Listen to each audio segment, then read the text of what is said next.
que él tenía estudiadas previamente muchísimo, el primer día no sé cuántas docenas de órdenes ejecutivas, como poner en marcha todo un plan, una arquitectura compleja para modificar lo que habían sido los últimos 80 años de Estados Unidos, vinculados al crecimiento de la Segunda Guerra Mundial, de un complejo militar industrial muy fuerte, como ya estableció en su día Eisenhower, y Donald Trump quisiera volver un poco pues, a la era McKinley, o sea, desde la era McKinley a la era Roosevelt, ¿no?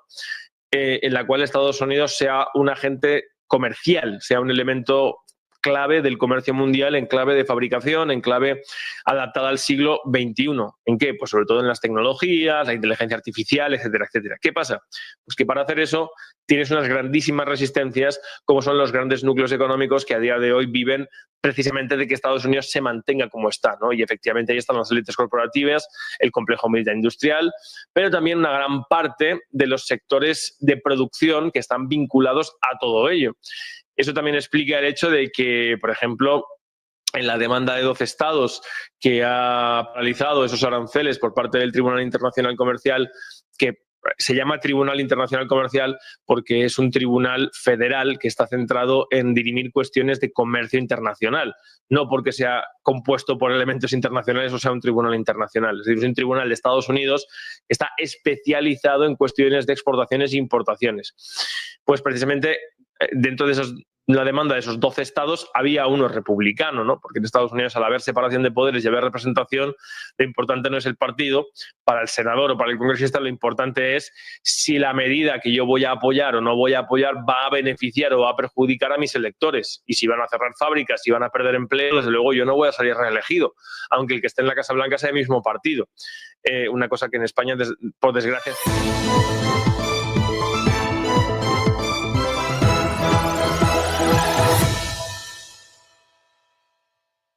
En directo, cuando son las 7:41, hora central europea, nos vamos hasta Cabo Cañaveral, en Florida, porque se está produciendo en directo en este instante. Están viendo esa señal que nos llega, el lanzamiento del Falcon 9 de la misión GPS III-7 a órbita terrestre desde Cabo Cañaveral. Estamos hablando de un lanzamiento que pone en marcha la compañía SpaceX de Elon Musk. Esa es la señal que nos llega en directo en una semana tremendamente importante para SpaceX, porque la compañía ha conseguido el beneplácito para continuar llevando a cabo sus lanzamientos. Hay que recordar que hace 2 días el cohete Starship de SpaceX explotó sobre el Océano Índico durante su 9ª prueba. Pues en directo se produce ese lanzamiento desde Cabo Cañaveral, en Florida. Ahí están viendo esa imagen del lanzamiento.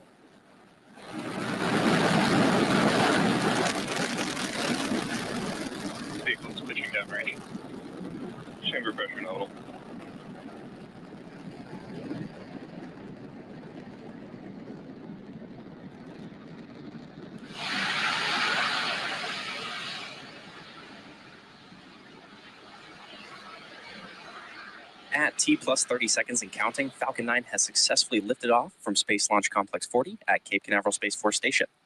Now, during the rocket's ascent, we tilt or gimbal the engines, and that'll turn the rocket horizontally in a maneuver known as a gravity turn. So the rocket is still going up. Power telemetry nominal.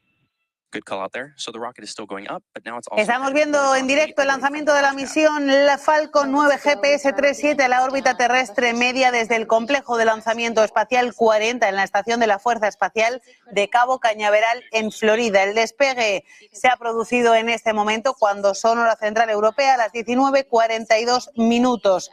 Existía una oportunidad de respaldo el sábado 31 ante la imposibilidad de que se produjera ese lanzamiento.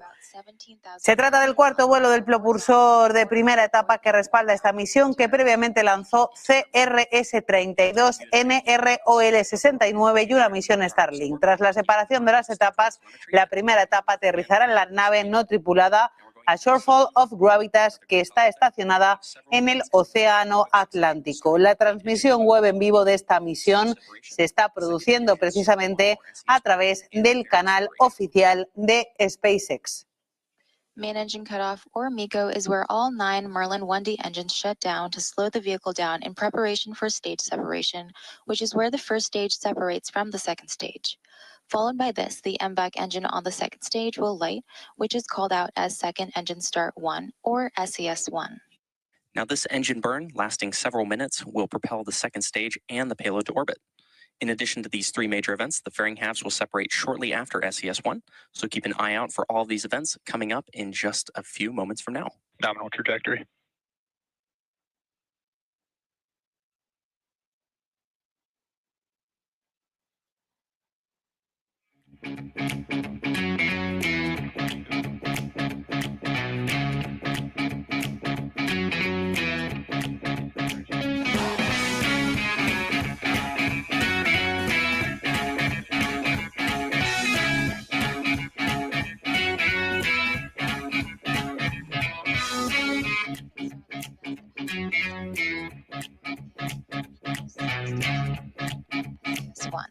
Coming up in just a few moments, we should hear the call out for fairing separation.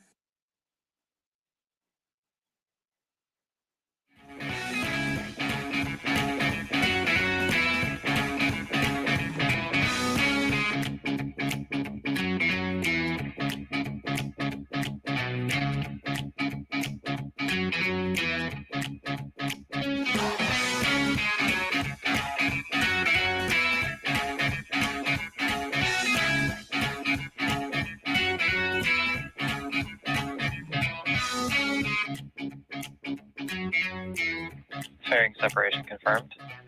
Good call out there for fairing separation and a beautiful view of Earth from space.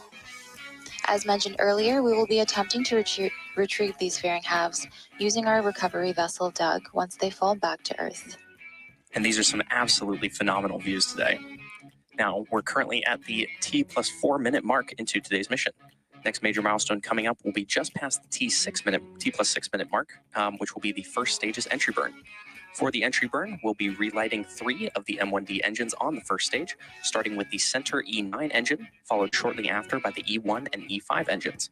This will help slow down the vehicle as it passes back into Earth's denser, lower atmosphere. We need to slow it down to reduce re-entry forces, which ultimately helps us recover and reuse the first stage.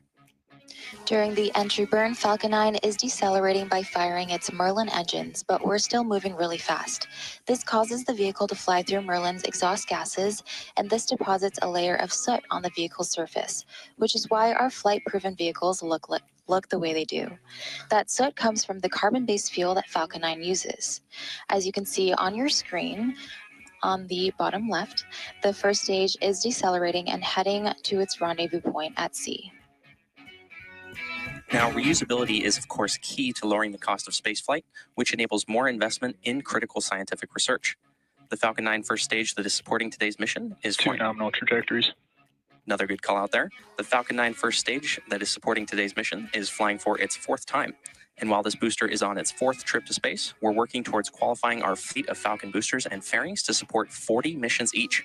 And for those following along, we're currently at 28 flights of a single Falcon booster, which is absolutely amazing. Increasing Falcon's flight count provides valuable information on repeated reuse, which is a critical element for making life multiplanetary.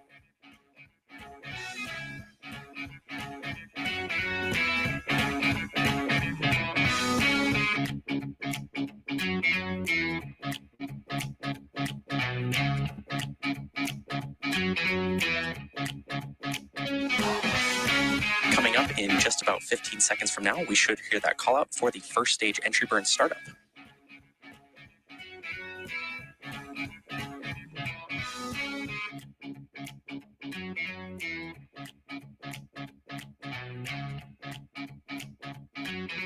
Stage 1 entry burn startup.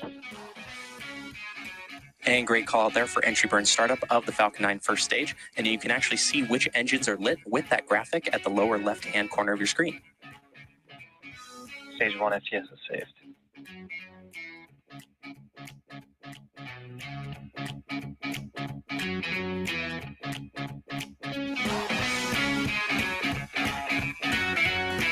Stage 1 entry burn shutdown.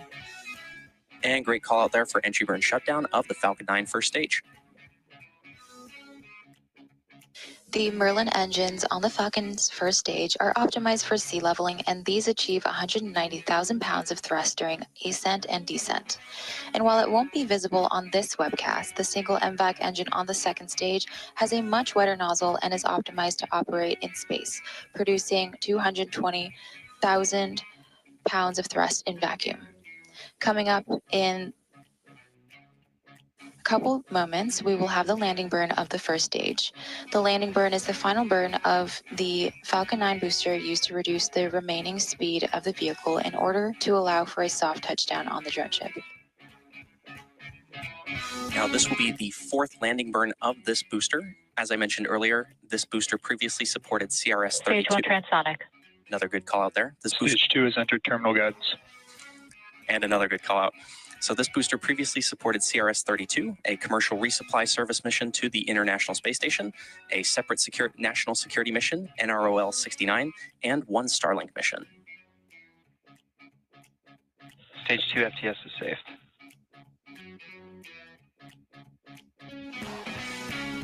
Stage 1 landing burn.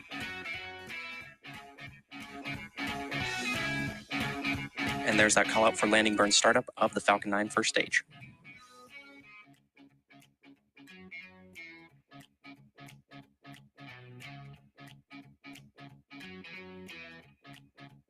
Landing leg deploy. Nominal orbit insertion.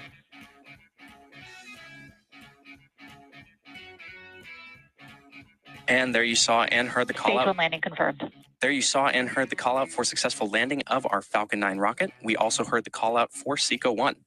Again, this was the fourth launch and landing for this first stage. And the second stage is now embarking on its first coast phase, which will last about an hour before a second restart of Merlin vacuum engine, also known as SES-2. We're going to take a break during that coast, and we'll return just before SES-2. See you then.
En directo, cuando están a punto de dar las 8 de la tarde, hora central europea, vamos a la señal que nos llega desde la Casa Blanca. Comparece el presidente de Estados Unidos, Donald Trump, junto al hasta hoy asesor de Dodge de la Agencia de Desarrollo Gubernamental, Elon Musk, que se despide.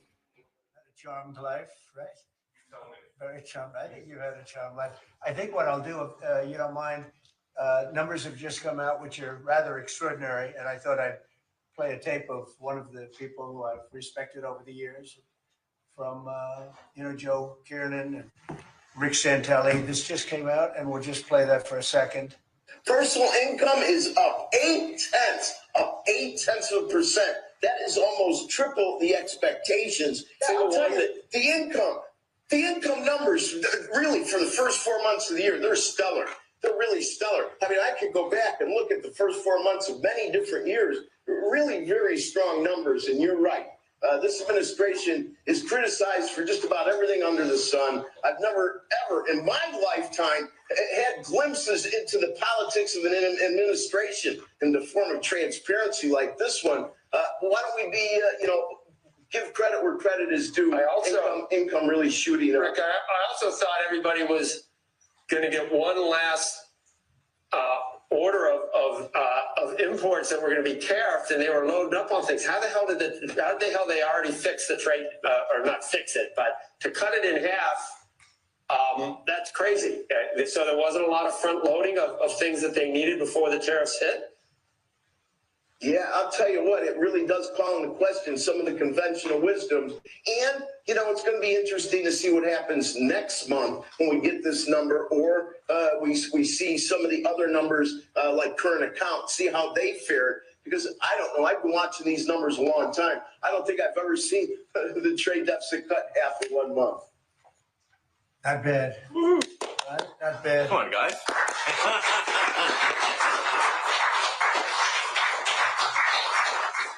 Yeah, I see Howard and Scott are here, so it's great. You guys want to stand over here? You might as well. You're the ones that help produce those numbers, and it'll only get better. The tariffs are so important, and that's why we were so happy with the decision yesterday, where the tariffs continue, because without the tariffs, our nation would be imperiled. We would really be imperiled. I think I can say that with great surety, Scott and Howard. And so we were very happy to get that decision, that big decision yesterday. And today it's about a man named Elon, and he's one of the greatest business leaders and innovators the world has ever produced. He stepped forward to put his very great talents into the service of our nation, and we appreciate it. And I just want to say that Elon has worked tirelessly helping lead the most sweeping and consequential government reform program in generations. And the kinds of things that he's found and his people have found. He's brought a group of very smart people in, and they found things that are pretty unbelievable.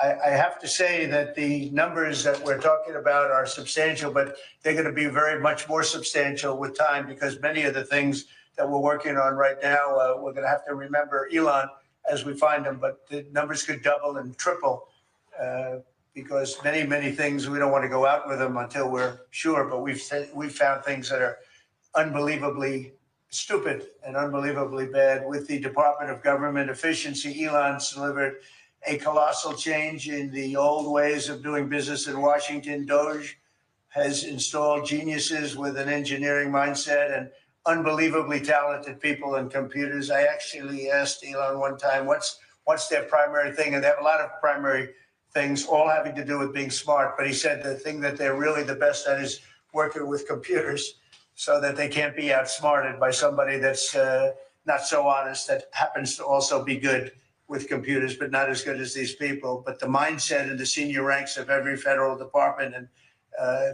it's really changed.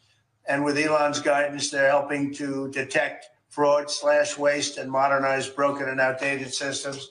So as you know, we're talking about various systems and changing systems. And, sadly, it takes a long time to do that.